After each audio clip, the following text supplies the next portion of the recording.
루이 비통은 1821년 프랑스 동부의 작은 마을 앙쉐에서 태어났습니다. 그의 아버지는 농부이자 목수였고 어머니는 모자 제조업자였습니다. 루이는 어린 시절부터 손재주가 남달랐습니다. 그는 아버지를 도와 나무 다루는 법을 배웠고 섬세한 어머니의 손놀림과 패브릭을 다루는 감각을 배웠습니다. 그가 10살이 되던 해 어머니가 병으로 세상을 떠났고 그 충격이 채 가시기도 전에 아버지마저 세상을 떠나게 되었습니다. 그 후 의붓 어머니 밑에서 지내게 되었는데 그녀는 매우 엄격하고 냉정한 성격이었습니다. 루이는 그녀와 사이가 좋지 않았고 점점 집을 떠나고 싶다는 열망이 커져갔습니다. 13세가 되던 해 루이는 결국 고향을 떠나기로 결심하였습니다. 그의 목표는 단 하나, 파리로 가서 성공하는 것이었습니다. 1835년 루이는 작은 보따리 하나를 들고 고향을 뒤로 한 채 470km에 달하는 거리를 도보로 걷기 시작하였습니다. 그는 2년이 넘는 동안 마을과 도시를 지나치면서 길가의 공방이나 농장에서 잠깐씩 일하며 숙식을 해결하였고 때로는 비를 맞고 길가 헛간에서 잠들기도 했습니다. 당시에 프랑스는 산업혁명이 시작되던 시기였지만 시골은 여전히 가난하고 척박했습니다. 루이는 여행자들이 들고 다니는 짐에 불편함을 느끼기 시작했습니다. 왜 여행 가방이 이렇게 무겁고 둔탁할까? 루이는 여행 가방을 더 가볍고 편리하게 만들면 어떨까 하는 생각을 품기 시작하였는데 이 작은 깨달음이 훗날 혁신적인 트렁크 디자인의 씨앗이 되었습니다. 1837년 루이 비통이 마침내 16세의 나이에 파리에 도착하였고 그는 새로운 삶을 시작하겠다는 결심 하나로 파리의 거리마다 걸어 다니며 일자리를 찾아 헤맸습니다. 그러던 어느 날 루이는 트렁크 가방을 제작하던 생 제르맹의 장인 무슈 마레샬의 공방에서 일자리를 얻게 되었습니다. 이곳에서 루이는 처음엔 간단한 심부름과 자비부터 시작했지만 점차 나무 재단, 가죽 다루기, 천을 씌우는 작업까지 배우게 되었습니다.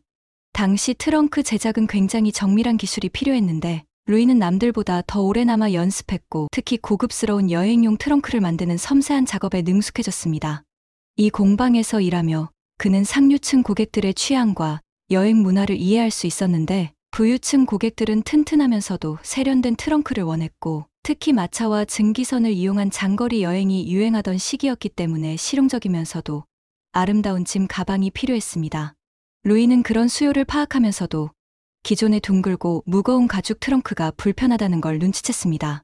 1852년 프랑스 황후 유제니 드 몽티조가 그의 재능을 눈여겨보게 되었습니다.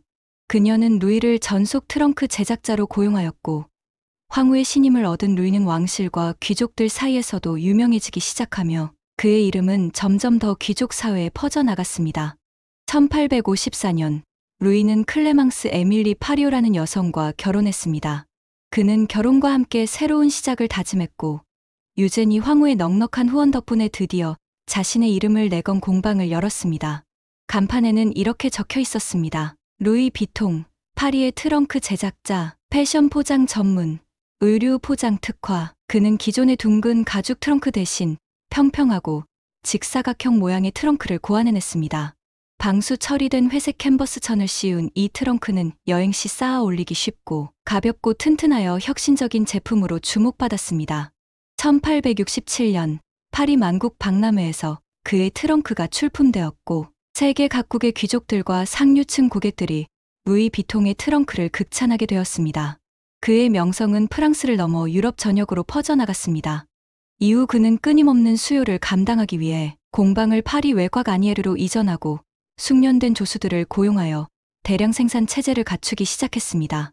1876년에는 도난 방지를 위해 새로운 잠금 장치를 개발했고 1888년에는 가짜 제품이 넘쳐나자 이를 방지하기 위해 다미의 패턴을 선보이며 브랜드 보호에 나섰습니다. 이 패턴에는 루이 비통 등록 상표라는 문구를 새겨 위조품을 방지했습니다.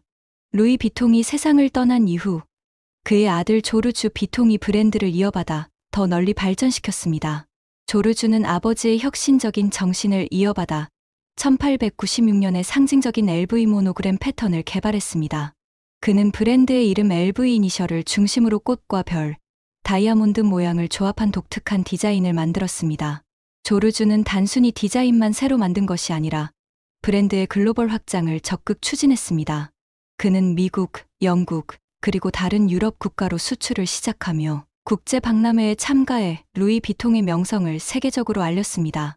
1901년에는 더욱 실용적인 스티머 백을 출시하여 여행용 가방 라인을 확대했고 다양한 사이즈와 용도의 트렁크를 선보이며 고객층을 넓혀갔습니다.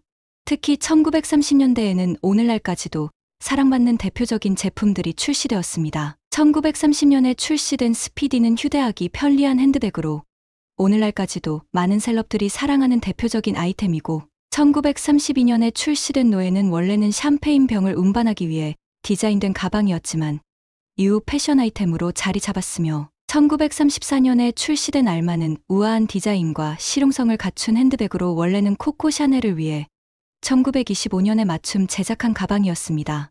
조르주가 세상을 떠난 후 그의 아들 가스통 루이 비통이 사업을 이어받았습니다. 가스통은 단순히 제품을 만드는 것에 그치지 않고 고객 경험과 디자인에 혁신을 더했습니다.